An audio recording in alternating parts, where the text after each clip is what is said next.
ವೀಕ್ಷಕರೇ ನಮಸ್ಕಾರ. ಇವತ್ತಿನ ಕೃಷಿ ವಾರ್ತೆಗೆ ಸ್ವಾಗತ. ನಾನು ವಾಣಿಶ್ರೀ. ಮೊದಲಿಗೆ ಮುಖ್ಯಾಂಶಗಳು. ಇಂದಿನಿಂದ ರಾಜರಾಜೇಶ್ವರಿ ನಗರದಲ್ಲಿ ನಡೆಯಲಿದೆ ರೈತ ಸಂತೆ. ಬಂಗಾರದ ಹಾಲು ಯೋಜನೆಯನ್ನು ಕೈಗೆತ್ತಿಕೊಂಡ ರಾಷ್ಟ್ರೀಯ ಅರಿಶಿನ ಮಂಡಳಿ. ಕೆವಿಕೆ ಆನ್ ವೀಲ್ಸ್ ಕಾರ್ಯಕ್ರಮವನ್ನು ಆರಂಭಿಸಿದ ಕೊಣ್ಣೂರು ಕೃಷಿ ವಿಜ್ಞಾನ ಕೇಂದ್ರ. ಹೆಚ್ಚುತ್ತಿದೆ ಗೋಡಂಬಿ ರಫ್ತು. ಉತ್ತಮ ಬೆಲೆಯ ನಿರೀಕ್ಷೆಯಲ್ಲಿ ರೈತರು. ವಿದ್ಯುತ್ ಚಾಲಿತ ಟ್ರ್ಯಾಕ್ಟರ್ ಮತ್ತು ಟಿಲ್ಲರ್ ಅಭಿವೃದ್ಧಿಪಡಿಸಿದ ಕೇಂದ್ರೀಯ ಮೆಕ್ಯಾನಿಕಲ್ ಇಂಜಿನಿಯರಿಂಗ್ ಸಂಶೋಧನಾ ಸಂಸ್ಥೆ. ಚೆಟ್ಟಿಕುಳಂ ಸಣ್ಣ ಈರುಳ್ಳಿಗೆ ಸಿಕ್ಕ ಭೌಗೋಳಿಕ ಸೂಚ್ಯಂಕ. ಇನ್ನು ಮುಂದಾದರೂ ಉತ್ತಮ ಬೆಲೆ ಬರಬಹುದು ಎಂಬ ನಿರೀಕ್ಷೆಯಲ್ಲಿ ರೈತರು. ಇದೀಗ ವಾರ್ತೆಗಳ ವಿವರ. ಇಂದಿನಿಂದ ರಾಜರಾಜೇಶ್ವರಿ ನಗರದಲ್ಲಿ ನಡೆಯಲಿದೆ ರೈತ ಸಂತೆ. ರಾಜ್ಯದ ರೈತರಿಗೆ ಮಾರುಕಟ್ಟೆಯಲ್ಲಿ ಸರಿಯಾಗಿ ಬೆಲೆ ಸಿಗದೆ ನಷ್ಟವಾಗುತ್ತಿದೆ. ರೈತರಿಂದ ಕಡಿಮೆ ಬೆಲೆಗೆ ತೆಗೆದುಕೊಂಡು ಗ್ರಾಹಕರಿಗೆ ಹೆಚ್ಚಿನ ಬೆಲೆಗೆ ಮಾರಿ ಮಧ್ಯವರ್ತಿಗಳು ಒಳ್ಳೆಯ ಲಾಭ ಮಾಡಿಕೊಳ್ಳುತ್ತಿದ್ದಾರೆ.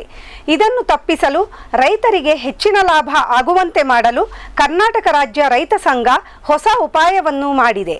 ರಾಜ್ಯದಾದ್ಯಂತ ರೈತರೇ ನೇರವಾಗಿ ಗ್ರಾಹಕರನ್ನು ತಲುಪುವಂತೆ ಮಾಡುವ ವ್ಯವಸ್ಥೆ ಇದು. ರೈತರನ್ನು ಒಗ್ಗೂಡಿಸಿ ಒಂದೆಡೆಗೆ ಸೇರಿಸಿ ಸಂತೆ ಮಾಡುವ ಆಲೋಚನೆ KRRSನದ್ದಾಗಿದೆ. ಈ ಪ್ರಯೋಗದ ಮೊದಲ ಹಂತವಾಗಿ ಇವತ್ತು ಅಂದರೆ ಏಪ್ರಿಲ್ 12ರಿಂದ ರಾಜರಾಜೇಶ್ವರಿ ನಗರದ ಮುನಿವೆಂಕಟಯ್ಯ ಸ್ಮಾರಕ ಬಯಲು ರಂಗಮಂದಿರದಲ್ಲಿ 3 ದಿನಗಳ ಕಾಲ ರೈತ ಸಂತೆ ನಡೆಯಲಿದೆ. ಅಲ್ಲಿ ರಾಜ್ಯದ ವಿವಿಧ ಭಾಗಗಳಿಂದ ಬಂದ ರೈತರು ತಾವು ಬೆಳೆದ ಉತ್ಪನ್ನಗಳನ್ನು ನೇರವಾಗಿ ಮಾರಲಿದ್ದಾರೆ. ಇದೇ ರೀತಿ ಕರ್ನಾಟಕದ ವಿವಿಧ ಭಾಗಗಳಲ್ಲಿ ಮಾಡುವ ಆಲೋಚನೆ ಕರ್ನಾಟಕ ರಾಜ್ಯ ರೈತ ಸಂಘದ್ದಾಗಿದೆ. ರೈತರು KRRSನವರ ಹತ್ತಿರ ನೋಂದಣಿ ಮಾಡಿಕೊಂಡು ತಮ್ಮ ಉತ್ಪನ್ನವನ್ನು ಮಾರಬಹುದು.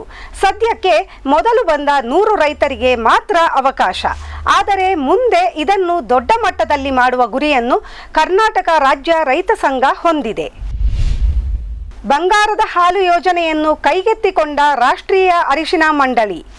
ರಾಷ್ಟ್ರೀಯ ಅರಿಶಿನ ಮಂಡಳಿ ನಮ್ಮ ದೇಶದ ರೈತರಿಗೆ ಅರಿಶಿನ ಬೆಳೆಯಲ್ಲಿ ಉತ್ತಮ ಬೇಸಾಯ ಪದ್ಧತಿಗಳನ್ನು ರೂಢಿಸಿಕೊಳ್ಳಲು, ಸರಿಯಾದ ಮಾರುಕಟ್ಟೆ ಒದಗಿಸಲು ಮತ್ತು ಗುಣಮಟ್ಟದ ಅರಿಶಿನ ಉತ್ಪಾದಿಸಲು ಸಹಾಯ ಮಾಡುತ್ತಿದೆ.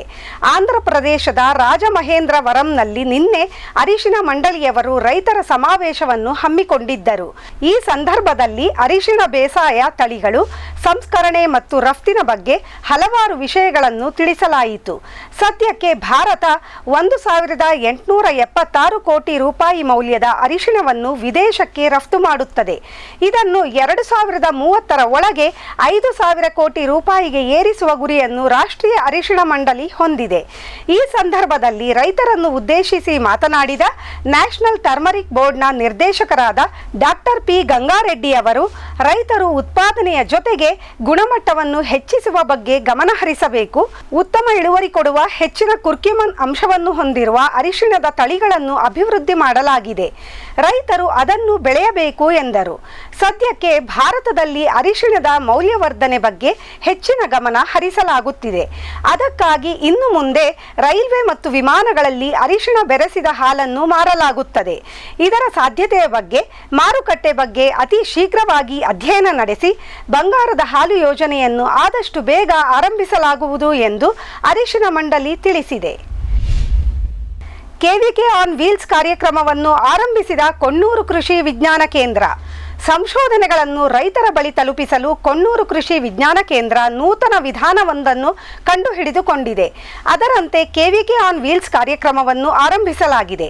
ಇದರ ಅಂಗವಾಗಿ ಉತ್ತಮ ಗುಣಮಟ್ಟದ ಕೃಷಿ ಒಳಸುರಿಗಳನ್ನು, ವಿವಿಧ ಬೆಳೆಗಳ ಬೇಸಾಯ ಕ್ರಮಗಳ ಮಾಹಿತಿಯನ್ನು, ಆಧುನಿಕ ಸಂಶೋಧನೆಗಳ ಬಗ್ಗೆ ತಿಳಿಸುವ ಹೊತ್ತಿಗೆಗಳನ್ನು ಹೊತ್ತು ಕೆವಿಕೆಯ ವಾಹನವೊಂದು ಜಿಲ್ಲೆಯ ಪ್ರತಿಯೊಂದು ಊರನ್ನು ಸುತ್ತಲಿದೆ.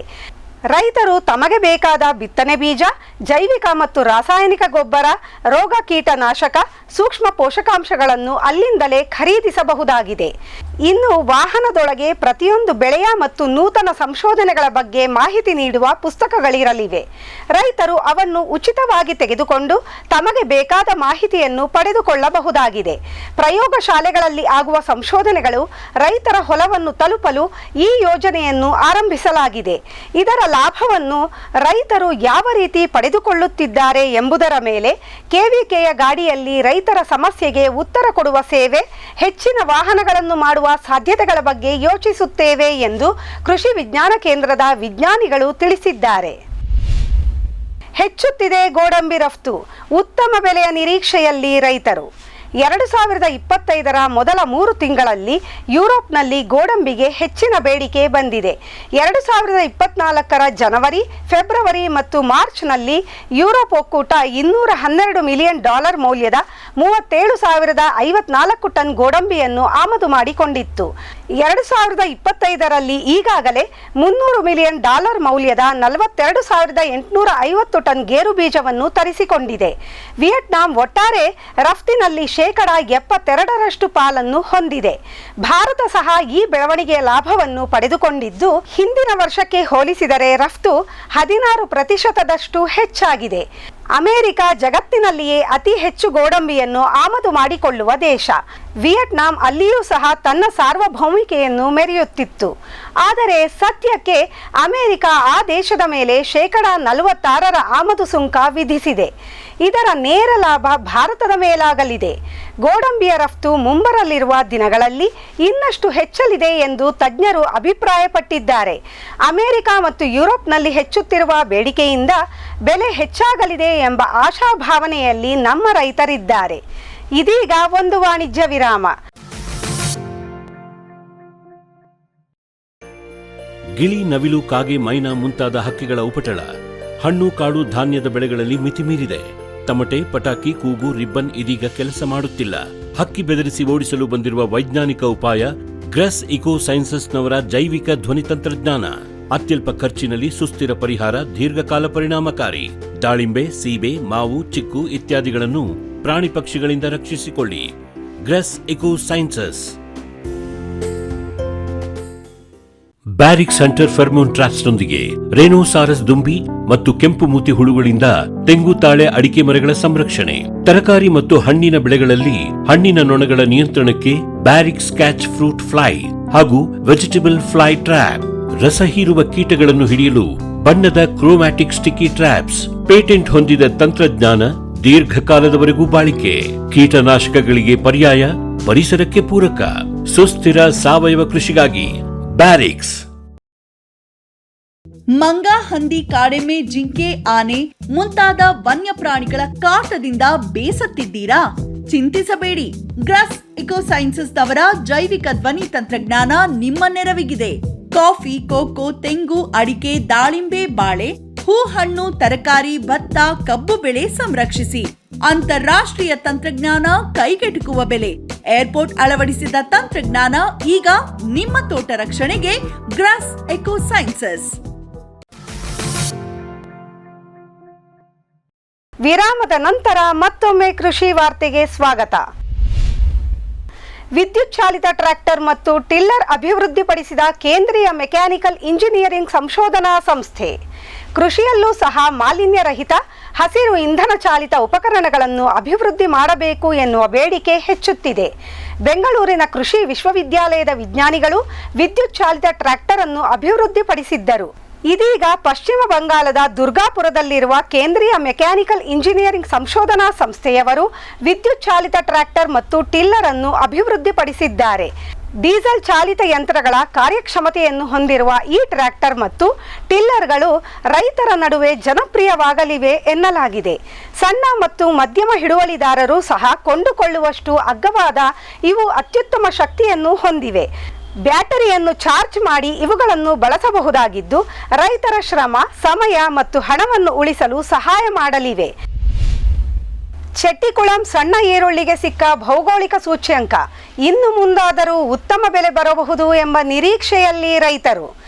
ತಮಿಳುನಾಡಿನ ಮಧ್ಯಭಾಗದಲ್ಲಿ ಸಣ್ಣ ಈರುಳ್ಳಿಯನ್ನು ಹೆಚ್ಚಾಗಿ ಬೆಳೆಯಲಾಗುತ್ತದೆ. ಸಲ್ಫರ್ ಹೆಚ್ಚಿರುವ ರಾಜ್ಯದ ಕೆಂಪು ಮಣ್ಣಲ್ಲಿ ಉತ್ತಮವಾಗಿ ಬರುವ ಈ ಸಣ್ಣ ಈರುಳ್ಳಿ ತನ್ನ ಘಾಟಿನಿಂದ ದೇಶದಾದ್ಯಂತ ಜನಪ್ರಿಯ. ಚೆಟ್ಟಿಕುಳಂ ಮತ್ತು ಸುತ್ತಮುತ್ತಲ ಊರಿನಲ್ಲಿ ರೈತರು ಈ ಈರುಳ್ಳಿಯನ್ನು ಅತಿ ಹೆಚ್ಚಾಗಿ ಬೆಳೆಯುತ್ತಾರೆ. ಅಲ್ಲಿಂದ ಬಿತ್ತನೆಗೆ ಈರುಳ್ಳಿಯನ್ನು ತೆಗೆದುಕೊಂಡು ಹೋಗಿ ತಮಿಳುನಾಡಿನ ಬೇರೆಯ ಕಡೆ, ಪಕ್ಕದ ರಾಜ್ಯ ಕೇರಳ ಮತ್ತು ಕರ್ನಾಟಕದ ಮೈಸೂರಿನ ರೈತರು ಸಹ ಈ ತಳಿಯನ್ನು ಬೆಳೆಯುವುದುಂಟು. ತನ್ನದೇ ಆದ ವಿಶಿಷ್ಟ ಘಾಟು, ಸಣ್ಣ ಗಾತ್ರ, ಗಾಢ ಕೆಂಪು ಬಣ್ಣ ಹೊಂದಿರುವ ಈ ಚೆಟ್ಟಿಕುಳಂ ಸಣ್ಣ ಈರುಳ್ಳಿಗೆ ಇದೀಗ ಭೌಗೋಳಿಕ ಸೂಚ್ಯಂಕ ದೊರೆತಿದೆ. ಇದರಿಂದ ದಕ್ಷಿಣ ಭಾರತದಲ್ಲಿ ಬಂದಿರುವ ಜನಪ್ರಿಯತೆ ಭಾರತದೆಲ್ಲೆಡೆ ಸಿಗಲಿದೆ ಎನ್ನಲಾಗಿದೆ. ಸರಿಯಾಗಿ ಒಣಗಿಸಿದರೆ ಸುಮಾರು 10 ತಿಂಗಳುಗಳ ಕಾಲ ಇವನ್ನು ಸಂಗ್ರಹಿಸಿ ಇಡಬಹುದು. ಭೌಗೋಳಿಕ ಸೂಚ್ಯಂಕ ಸಿಕ್ಕಿರುವುದು ಒಂದೆಡೆ ಸಂತಸದ ವಿಷಯವಾದರೆ, ಇನ್ನಾದರೂ ರೈತರಿಗೆ ತಾವು ಬೆಳೆದ ಬೆಳೆಗೆ ಹೆಚ್ಚಿನ ಲಾಭ ಸಿಗುತ್ತದೆಯಾ ಎಂಬುದನ್ನು ಕಾದು ನೋಡಬೇಕಾಗಿದೆ. ಕೆಲ ರೈತರು ಬೀಜಕ್ಕೆ ಈರುಳ್ಳಿ ಮಾರಿ ಒಳ್ಳೆಯ ಲಾಭ ಮಾಡಿಕೊಳ್ಳುತ್ತಿದ್ದಾರೆ. ಆದರೆ ಹೊರಗಡೆ ಮಾರುಕಟ್ಟೆಯಲ್ಲಿ ಈ ತಳಿಗೆ ಪ್ರತ್ಯೇಕವಾದ ಪ್ರಾಶಸ್ತ್ಯ ಸಿಗುವುದಿಲ್ಲ. ರೈತರಿಗೋಸ್ಕರ ಪ್ರತ್ಯೇಕ ಹರಾಜು ಕೇಂದ್ರವನ್ನು ಆರಂಭಿಸಲಾಗಿತ್ತಾದರೂ ಅದೂ ಸಹ ಕೆಲವೇ ತಿಂಗಳಲ್ಲಿ ಮುಚ್ಚಲ್ಪಟ್ಟಿತು. ಇದೀಗ ಭೌಗೋಳಿಕ ಸೂಚ್ಯಂಕ ಸಿಕ್ಕಿರುವುದರಿಂದ ಉತ್ತಮ ಬೆಲೆ ಮತ್ತು ಬೇಡಿಕೆ ಬರುತ್ತದೆ ಎಂಬ ನಿರೀಕ್ಷೆ ರೈತರದ್ದು. ನಾರಾಯಣಪುರ ಎಡ ಮತ್ತು ಬಲದಂಡೆ ಕಾಲುವೆಗೆ ನೀರು ಹರಿಸಲು ನಿರ್ಧರಿಸಿದ KBJNL, ನಿರಾಳವಾದ ರೈತರು. ಯಾದಗಿರಿ ಜಿಲ್ಲೆಯ ನಾರಾಯಣಪುರದಲ್ಲಿರುವ ಬಸವನಗರ ಅಣೆಕಟ್ಟಿನಿಂದ ಕಾಲುವೆಗಳಿಗೆ ನೀರು ಹರಿಸುವುದನ್ನು ಮಾರ್ಚ್ 25ಕ್ಕೆ ನಿಲ್ಲಿಸಲಾಗಿತ್ತು. ಅಣೆಕಟ್ಟಿನಲ್ಲಿ ನೀರಿನ ಸಂಗ್ರಹ ಕಡಿಮೆ ಇದೆ. ಬೇಸಿಗೆಯಲ್ಲಿ ಕುಡಿಯುವ ನೀರಿಗಾಗಿ ಉಳಿದವನ್ನು ಬಳಸಬೇಕು ಎಂಬ ಕಾರಣವನ್ನು ನೀಡಲಾಗಿತ್ತು. ಹೊಲಗಳಲ್ಲಿ ಇನ್ನೂ ಬೆಳೆಗಳು ಇದ್ದಾಗಲೇ ನೀರು ನಿಲ್ಲಿಸಿದ್ದರಿಂದ ರೈತರು ಕೆಂಡಾಮಂಡಲವಾಗಿದ್ದರು. ಏಪ್ರಿಲ್ನ 3ನೇ ವಾರದವರೆಗೆ ನೀರು ಹರಿಸಿ ಎಂದು ಪ್ರತಿಭಟನೆ ನಡೆಸಿದ್ದರು. ಇದೀಗ KBJNL ಅಥವಾ ಕೃಷ್ಣ ಭಾಗ್ಯ ಜಲನಿಗಮ ಮಂಡಳಿಯವರು ರೈತರ ಒತ್ತಾಯಕ್ಕೆ ಮಣಿದು ಕಾಲುವೆಗೆ ನೀರು ಹರಿಸಲು ನಿರ್ಧರಿಸಿದ್ದಾರೆ. ಎಡದಂಡೆ ಮತ್ತು ಬಲದಂಡೆ ಕಾಲುವೆಗೆ ಒಟ್ಟಾರೆ 2.4 TMC ನೀರನ್ನು ಬಿಡಲಾಗುವುದು ಎಂದು ತಿಳಿಸಲಾಗಿದೆ. ಇದರಿಂದ ರೈತರು ಸಂತಸಗೊಂಡಿದ್ದಾರೆ. ಸಮಸ್ಯೆಯಿಂದ ಉದ್ಭವವಾದ ಅನ್ವೇಷಣೆ, ಕೃಷಿ ತ್ಯಾಜ್ಯದಿಂದ ಬಿರುಸು ಇಂಗಾಲದ ಉತ್ಪಾದನೆ. ಜಗತ್ತಿನೆಲ್ಲೆಡೆ ಕೃಷಿ ತ್ಯಾಜ್ಯದ ವಿಲೇವಾರಿ ಬಹಳ ದೊಡ್ಡ ಸಮಸ್ಯೆ. ತ್ಯಾಜ್ಯ ನಿರ್ವಹಣೆ ಸರಿಯಾಗಿ ಆಗದೆ ಬೆಳೆ ಶೇಷ ಸುಟ್ಟು ವಾಯು ಮಾಲಿನ್ಯ ಆಗುತ್ತಿರುವುದು ಪಂಜಾಬ್, ಹರಿಯಾಣ ಮತ್ತು ದೆಹಲಿಯಲ್ಲಿ ಪ್ರತಿ ವರ್ಷ ಇರುವ ಸಮಸ್ಯೆ. ತ್ಯಾಜ್ಯದಿಂದ ಗೊಬ್ಬರ ತಯಾರಿಸುವ ವಿಧಾನ ಇದೆಯಾದರೂ ರೈತರು ಅದರೆಡೆಗೆ ಹೆಚ್ಚಿನ ಆಕರ್ಷಿತವಾಗಿಲ್ಲ. ಈ ಸಮಸ್ಯೆ ಆಫ್ರಿಕಾ ದೇಶಗಳನ್ನು ಅತಿಯಾಗಿ ಕಾಡುತ್ತಿದೆ. ಪ್ರತಿ ವರ್ಷ 25% ಕೃಷಿ ತ್ಯಾಜ್ಯವನ್ನು ನೀರಿನಲ್ಲಿ ಸೇರಿಸಲಾಗುತ್ತಿದೆ. ಸಹರಾ ಮರುಭೂಮಿಗೆ ಹತ್ತಿರ ಇರುವ ದೇಶಗಳಲ್ಲಂತೂ 40% ಕೃಷಿ ತ್ಯಾಜ್ಯಗಳನ್ನು ಎಲ್ಲೆಂದರಲ್ಲಿ ಬಿಸಾಡಲಾಗುತ್ತಿದೆ. ಈ ಸಮಸ್ಯೆಗೆ ಪರಿಹಾರವಾಗಿ ಇದೀಗ ಕೃಷಿ ತ್ಯಾಜ್ಯಗಳಿಂದ ಬಿರುಸು ಇಂಗಾಲ ಅಥವಾ ಹಾರ್ಡ್ ಕಾರ್ಬನ್ ಅನ್ನು ತಯಾರಿಸುವ ಬಗ್ಗೆ ಸಂಶೋಧನೆಗಳಾಗುತ್ತಿವೆ. 2020ರ ನಂತರ ಲಿಥಿಯಂ ಅಯಾನ್ ಬ್ಯಾಟರಿಗಳ ಬದಲಿಗೆ ಸೋಡಿಯಂ ಅಯಾನ್ ಬ್ಯಾಟರಿಗಳು ಹೆಚ್ಚಿಗೆ ಜನಪ್ರಿಯವಾಗುತ್ತಿವೆ. ಈ ಸೋಡಿಯಂ ಬ್ಯಾಟರಿಗಳಲ್ಲಿ ಬಿರುಸು ಇಂಗಾಲ ಬಹುಮುಖ್ಯವಾದ ಅಂಶ. ಸದ್ಯಕ್ಕೆ ಹಾರ್ಡ್ ಕಾರ್ಬನ್ಗಾಗಿ ಪಳೆಯುಳಿಕೆಗಳ ಮೇಲೆ ಅವಲಂಬಿತವಾಗಿದ್ದೇವೆ. ಆದರೆ ಭವಿಷ್ಯದಲ್ಲಿ ಕೃತಕವಾಗಿ ತಯಾರಿಸಿದ ಇಂಗಾಲಕ್ಕೆ ಉತ್ತಮ ಬೇಡಿಕೆ ಬರಲಿದೆ. ಕೃಷಿ ತ್ಯಾಜ್ಯದಿಂದ ಬಿರುಸು ಇಂಗಾಲ ತಯಾರಿಸಲು ಆರಂಭಿಸಿದರೆ 2 ಸಮಸ್ಯೆಗೆ ಪರಿಹಾರ ಹುಡುಕಿದಂತಾಗುತ್ತದೆ ಎಂಬುದು ವಿಜ್ಞಾನಿಗಳ ಅಭಿಪ್ರಾಯ. ಇವಿಷ್ಟು ಇವತ್ತಿನ ಕೃಷಿ ವಾರ್ತೆ. ಕೃಷಿಯ ನಿರಂತರ ಕಾರ್ಯಕ್ರಮಗಳಿಗಾಗಿ ವೀಕ್ಷಿಸಿ ನಮ್ಮ ಫಾರಂ ಟಿವಿ. ನಮಸ್ಕಾರ.